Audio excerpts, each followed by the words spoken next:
and welcome to EVTN News, the most famous news channel on YouTube. Thanks for watching. I want to start with Archbishop Vigano's message. Now, recently there was the Supreme Court made a decision, didn't they? They struck down a law that enabled the slaughter of the unborn. And so it's pretty significant. Now, Vigano, he released a statement, and I think you can watch the full video at the link I have below. It links to his YouTube video. But here's a clip from what he was talking about Pope Francis, the reaction of Pope Francis to this event. He said the Vatican Press Office, as well as the U.S. Bishops' Conference, are reacting to this historic day with a suspicious moderation, as if it is an embarrassing duty for them. Bergoglio is silent, but he was very talkative when it came to attacking Donald Trump or supporting Hillary Clinton, Joe Biden, and Democratic candidates. So there you go. It's pretty interesting, but Vigano, you can count on him not to water things down. Speaking of Pope Francis, he met with Father Richard Rohr, OFM. Father Rohr is the founder of the Rohr Institute and the meditation center called Center for Action and Contemplation, situated in Albuquerque, New Mexico. Now, of this meeting, in reference to this meeting, Father James Martin tweeted, "A meeting of two great spiritual masters, Pope Francis and Richard Rohr." So there you go. He gets plenty of support from Father James Martin. In 2020, Rohr stated that following Jesus was not necessary to attain salvation, but people should instead fall in love with the divine presence under whatever name. So, basically a universalist religion.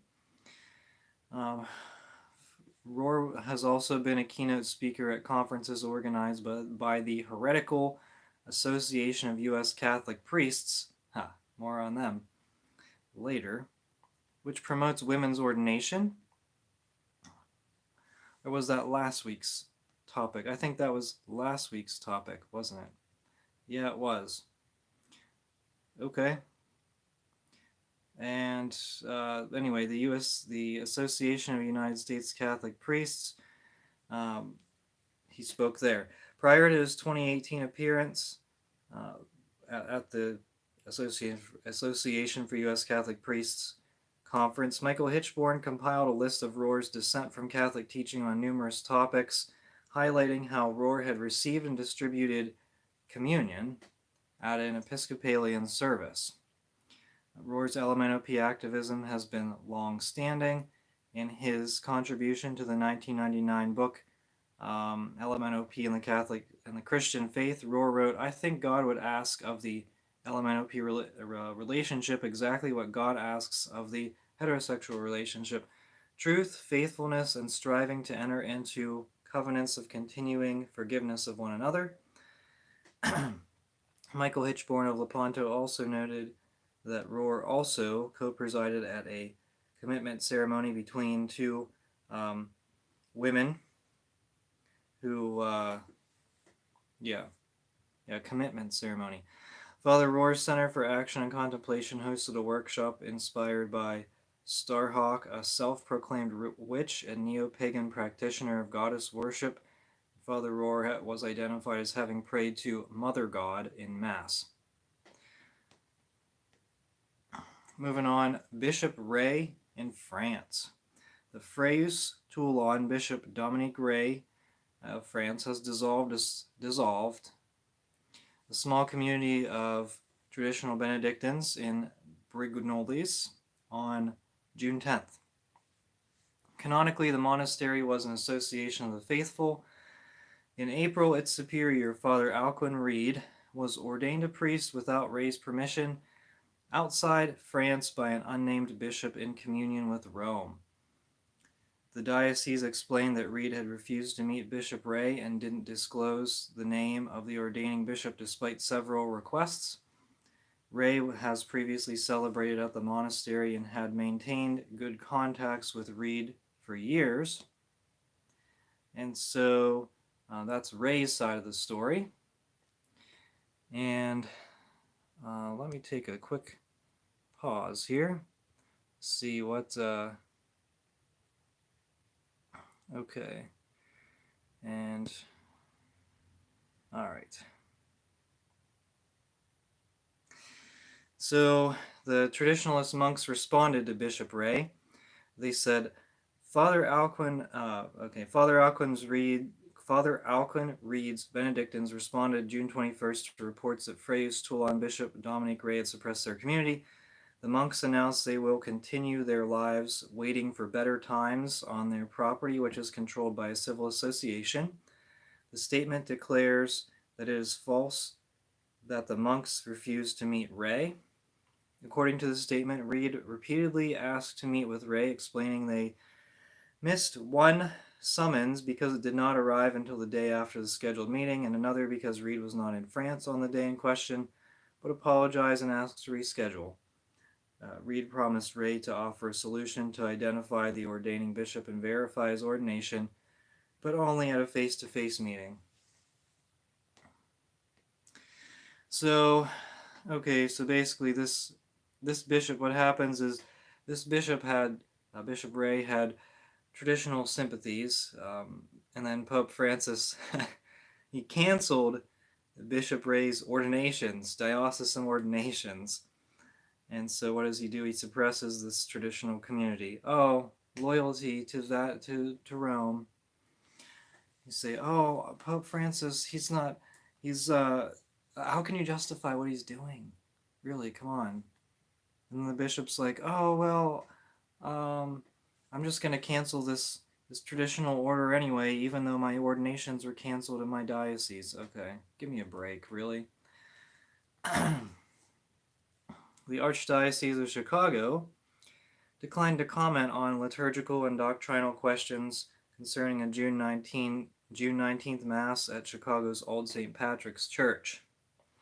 Instead of a homily after the Gospel, the celebrant invited two men to the ambo to offer a Father's Day gospel reflection, which the priest said was a custom in the parish. Of course, it's not a custom in the Catholic Church. The two men described as miracles their LMNOP civil marriage and adoption of two daughters, comparing those moments to the multiplication of the loaves and fishes in the gospel reading. One of those men said, this week Chicago is celebrating Pride and today is Father's Day, and conveniently we tick both of those boxes, which was followed by laughter from the congregation. Let's be honest, there are probably not too many, he said, let's be honest, there are probably not too many LMNOP dads speaking on Father's Day at many Catholic churches on the planet today. Yeah, that's true, because those Catholic churches that don't allow LMNOP to speak are Catholic. That's why are there any Catholic churches that allow LMNOP fathers to speak? I don't know. What does that say about that church? Welcome, Patty.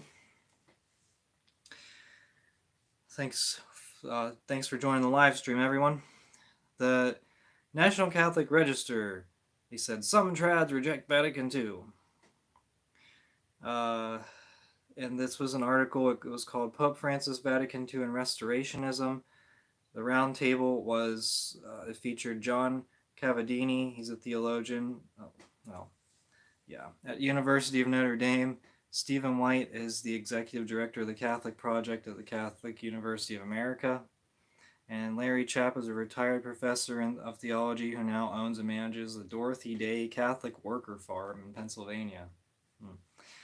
Okay. So the question was, and this is what we're up against. I just wanted to read you a few points here. Let's see here. The guy from Notre Dame, I don't have any hard-hitting quotes. He kind of analyzes things, but the other two. What did you make of the Holy Father's claims regarding restorationism, that there is a significant group of those who reject the Second Vatican Council in the United States and are actively trying to restore a previous version of the Church? That was the question. And Stephen White of Catholic University of America, he said, "It is baffling to me how anyone with even a passing familiarity with the realities of American Catholic life in the years since the Council could imagine that the restoration of a preconciliar church is a mainstream idea. It simply isn't. If the Holy Father has been told this is the case, he hasn't been told the truth." Apparently, those who oppose the slaughter of the unborn in the Catholic Church, it's not a mainstream idea either. I don't know, maybe. Could even imagine the restoration of a preconciliar church as a mainstream idea. I can imagine it. It's happening right before our eyes, and guess what? It's just going to continue to pick up momentum because people my age aren't attending the Novus Ordo. Sorry to break the news, guys. Larry Chapp, the Dorothy Day Catholic Worker Farm person, he said, "All right, there can be little doubt that there has been an increase in the number of devout American Catholics who identify as traditionalists, who publicly espouse restorationist views, and by restorationists I mean those who seek to roll back the reforms of the Council in both liturgy and doctrine. Specifically, the movement to restore the old Mass often involves cutting criticisms of the Mass of Paul VI to the point of referring to the new Mass as borderline heretical and spiritually toxic. They go way beyond legitimate criticism of certain aspects of the new Mass and trend toward rejecting it in tout court. There is also criticism in those circles of the Council's teaching on ecumenism, interreligious dialogue, salvation outside of the visible church, and religious freedom. They view such reforms with a jaundiced eye and refer to ressourcement theology that inspired the Council from such figures as Henry de Lubac and Joseph Ratzinger as modernist. Therefore, they do indeed reject the main impetus of the Council and seek to return the Church to her pre-1962 form in liturgy, theology, and doctrine. Many of them call for the Council to be simply set aside as a pastoral failure and for a future Pope to repudiate many of its teachings." Yes. That's all I have to say on that. Now, I think these were intended to be kind of criticisms of the traditionalists, but I appreciate that. Now, the liturgy, I don't want to necessarily focus on the Novus Ordo. Let's see. There's criticisms of the Second Vatican Council's teachings on ecumenism, interreligious dialogue, and salvation outside the visible church and religious freedom. Yeah, absolutely. All right. Archbishop Wolfgang Haas of Liechtenstein is an interesting character, and here's why. On June 11th, the municipality of Schaan, Liechtenstein, played host to a LMNOP Pride event, the first of its kind in the region. Schaan Liechtenstein community leader Daniel Hilty, who supposedly supports family-oriented education, made an appearance in support of the event, delivering a speech to the gathered crowd. The following day, on June 12th, Archbishop Wolfgang Haas of Vaduz, Liechtenstein, celebrated a confirmation mass in the Schaan parish of St. Laurentius, after which it is customary for the prelate to dine with both the parish priest and the town mayor. However, owing to the celebration of the LMNOP Pride the day before, Haas opted not to attend the traditional annual lunch. According to the parish priest, Father Florian Hassler, the Archbishop stressed that the divergent ideas of LMNOP Pride and Christianity clash, since on the one hand we celebrate confirmed people who consciously choose the Christian faith, on the other hand there is a demonstration that does not correspond to the Christian faith. Haas also spoke out against the Synod on Synodality a while ago, vowing that his diocese would not take part in the 2-year process over concerns that the meetings would carry the risk of becoming ideological. So, Archbishop Wolfgang Haas, solid archbishop, but unlikely to be named a cardinal. Let's just say that. He's not synodal. Moving to a synodal cardinal, Bologna Archdiocese, led by Cardinal Matteo Zuppi, has blatantly denied that the June 11th Mass constituted an LMNOP pseudo-wedding. I discussed this last week or the week before, where there was a supposed LMNOP mass with a blessing of the couple. Zopi presented it as a simple Eucharist for a group of LMNOPs called In Camino. The facts: 2 LMNOPs registered a pseudo-marriage right before they attended the Eucharist, where they stood at the meal-like table like a couple during a wedding. Zopi's statement claims that the group In Camino has been present in Bologna Archdiocese for 30 years, but in fact it was only Zopi who gave the LMNOPs a diocesan status in 2015. So he's making misleading claims, and he also is one of the favorites to become the next pope. And not opposing an LMNOP wedding, he certainly doesn't oppose it. He justifies the blessing that took place, the celebration that took place. I think, was Zopi the one that wrote an endorsement for Father James Martin's book, Building a Bridge? Yeah. All right, moving to New York. This is a funny story. Reverend Michael Holleran, pastor of Church of Notre Dame in Morningside Heights, New York, practices double belonging, a term coined by Paul Nichter in his 2009 book, Without Buddha, I Could Not Be a Christian. Nichter, a former Catholic priest and a major influence on many Catholics who subscribe to Buddhist ideology, insists the two faiths are not in conflict. Well, I mean, if you don't believe in something, you don't... What do you believe in? Do you believe in anything? He believes in basically nothing. As Holleran, the pastor, has explored his religious identity, he too has found a vibrant synthesis between Buddhism and Catholicism. He said, I don't see any conflict among any of these traditions. If you're actually going deep enough into what they're really all about, that is to say, finding union with God, making the world a better place, transformation of your own consciousness, etc. Okay, so he said he doesn't find any conflict among any of these traditions. Well, obviously, his seminary formation was horrible, because if you look 50 years, if you look Catholic tradition prior to 50 years ago, outside the church there is no salvation. I don't know about the last 50 years. Can't say really much for that.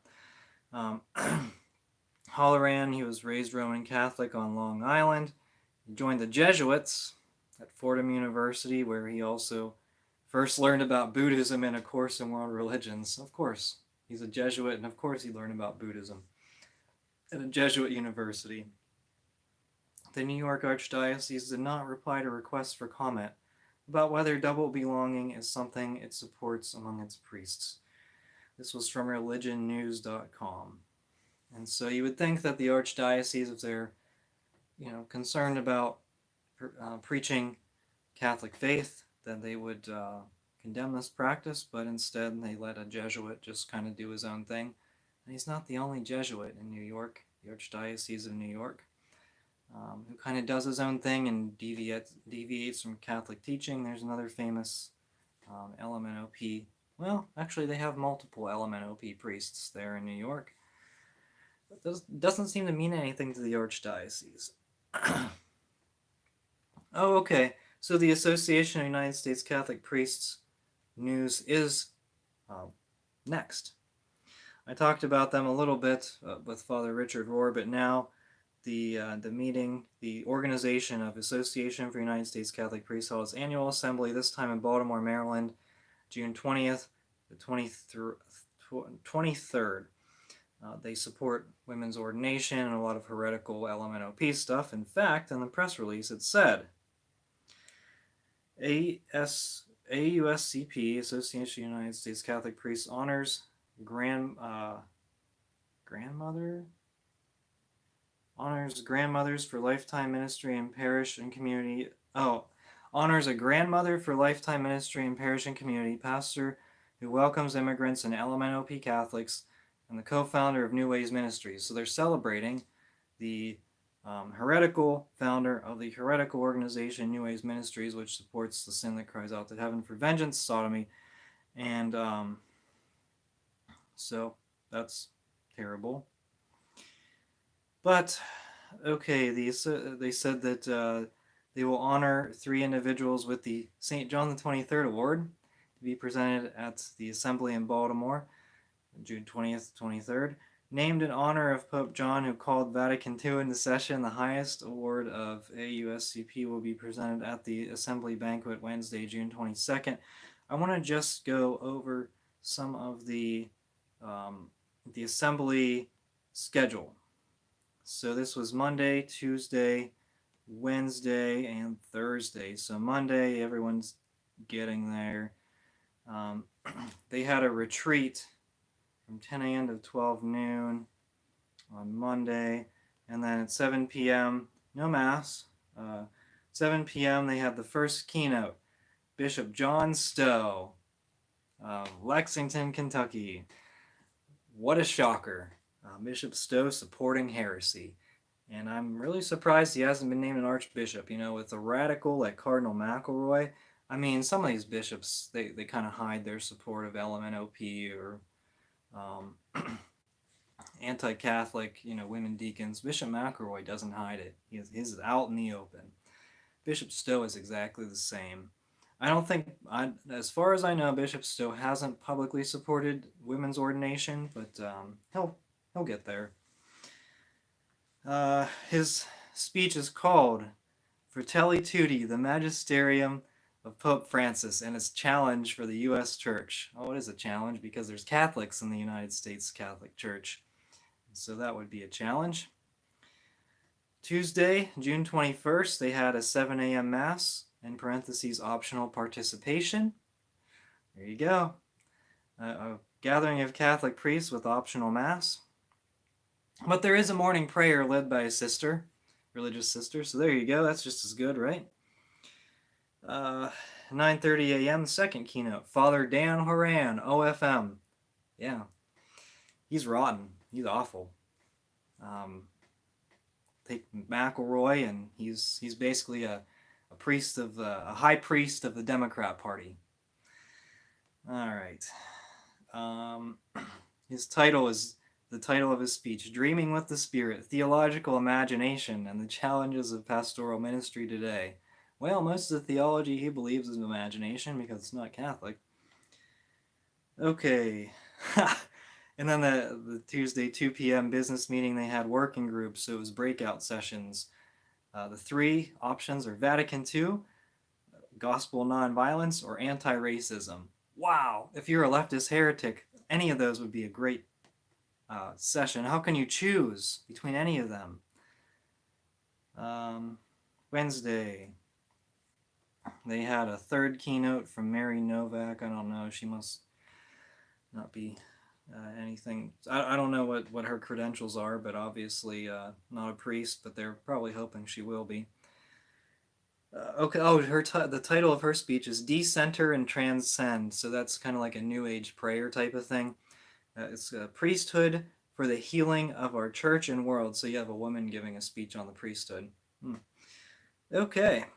The fourth keynote at 2 p.m. is by, this is the biggest shocker actually, and I'm serious. It's by Cardinal Turkson, Cardinal Peter Turkson. He was fired from his position in the Vatican. Now he has a new one. But a lot of people are thinking that he has a good chance of becoming the next pope.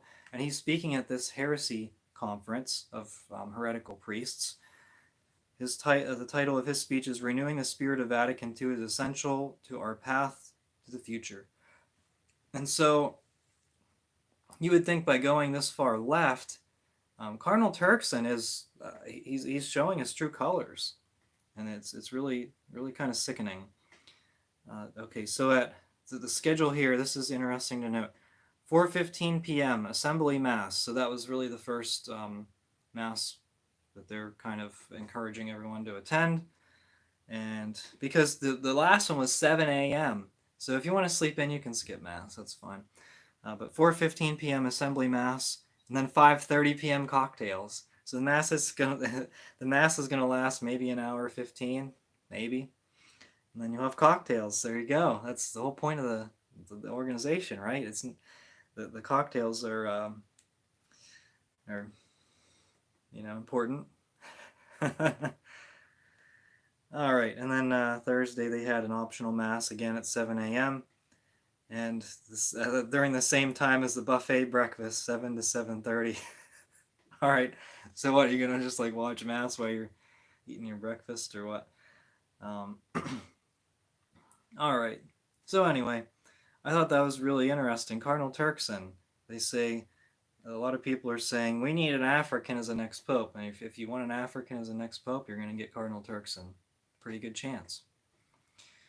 There are a few other Africans. Cardinal Sarah is not one of the few other Africans that have a chance at becoming the next pope. I can personally guarantee you that. And if he does become the next pope, come to this video and tell me you were wrong, because it won't happen. It just won't happen. All right, Cardinal Mueller. Speaking of Father James Martin, Cardinal Mueller had some comments on Father James Martin. Cardinal Mueller says, as a Catholic theologian, bishop, and cardinal, I'm absolutely on the side of the Pope, the institution of the papacy, but that doesn't mean I have to justify all that is happening. So I think what he's saying is that he supports the idea of a visible Pope, kind of like the same take of the SSPX, or maybe I'm just off base and he said, oh, I'm on the side of the Pope. I agree with Pope Francis. I don't think he says that. He said it doesn't mean I have to justify all that's happening.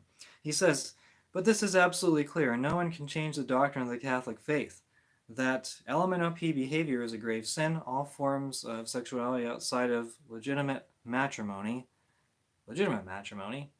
is a grave sin, a mortal sin. Father Martin cannot change it with all his political actions and his networking and all the propaganda he is making. What he's doing, that is a heresy, absolutely heresy. So he goes beyond criticizing him. He says that what Father Martin is preaching heresy, which I think a lot of people agree with, believe, whatever, even priests, bishops, cardinals, yeah. But Cardinal Mueller saying that's pretty significant that a cardinal would say that, so props to him. I appreciate that. Cardinal Mueller's not one to sugarcoat things, so I'm glad. Moving on to China. The Chinese Catholics are demanding that the Vatican make the release of 2 jailed bishops a condition for the renewal of the controversial Vatican-China agreement that expires in October. The bishops are in jail after they were arrested for refusing to toe the official line on the communist regime and join the state-sanctioned church in China. What would their release accomplish? Why would you make that a condition of the Vatican-China agreement when the entire agreement is built on undermining the Catholic faith? And what makes you think that the Chinese would even consider that? Because that's the purpose of the entire agreement, is to undermine the Catholic faith. There's an interesting news article here about Bishop Zaccatta.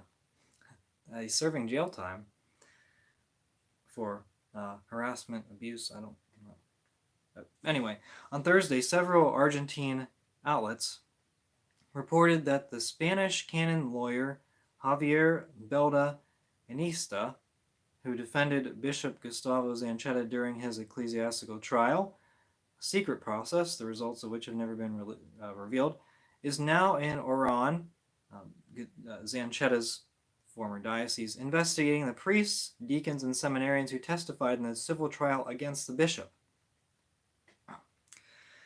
The sole judge of Salta's ecclesiastical tribunal, Loyola Pinto, confirmed that the appointment of Belda, the investigator, Belda Iniesta, the investigator, came from the Vatican and Pope Francis.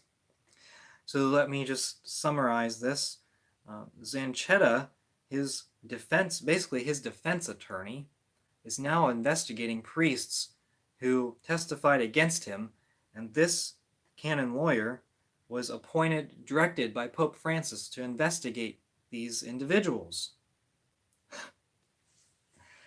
Yeah, Pope Francis, you say, oh, well, the McCarrick news came out while Pope Francis was Pope. It's just kind of bad luck. Is it bad luck? Is it coincidence? I don't think I agree with that.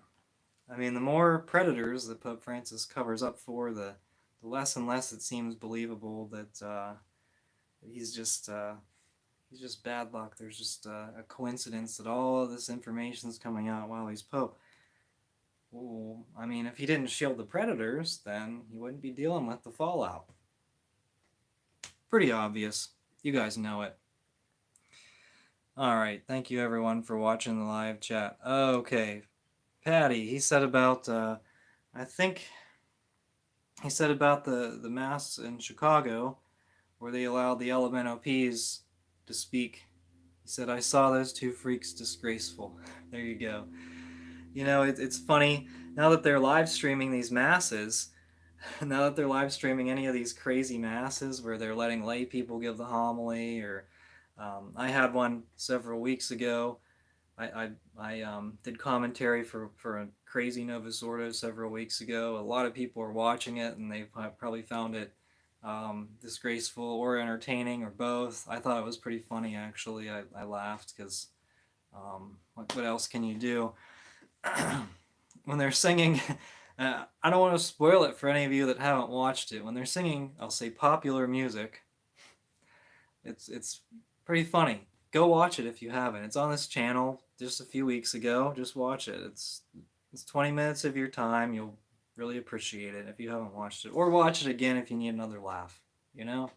I mean, I could either read theology books or I can watch this ridiculous Novus Ordo. What am I going to do? What a good choice, right? Let me read the writings of the saints, or let me watch this crazy Novus Ordo. But anyway, my point was, now that now that live streaming has become a very big thing, you can see the crazy Novus Ordos, and you can see just how ridiculous some of these priests are, how ridiculous the ideas are that that's acceptable. And then you also have the live streams of the Latin Mass, and you can compare and contrast and decide what you want to do. All right, that's all the news I have today. So I appreciate you. Thank you for joining the live stream. And I will say about my video on Father Altman, I got a lot of people that were very angry about some of the comments I made. So maybe I'll follow up with that. But everyone has their own opinions, and that's why it's nice to share my opinions on YouTube and leave the comments open, and you can say whatever you want, and hopefully it's not too insulting. I mean, I don't know. I don't have time to read every single one of the comments on crazy videos that blow up. But anyway, that's all I have for EVTN News. This has been EVTN News, your source for weekly news. Thank you so much for watching. We are the laity, and we will not be silent.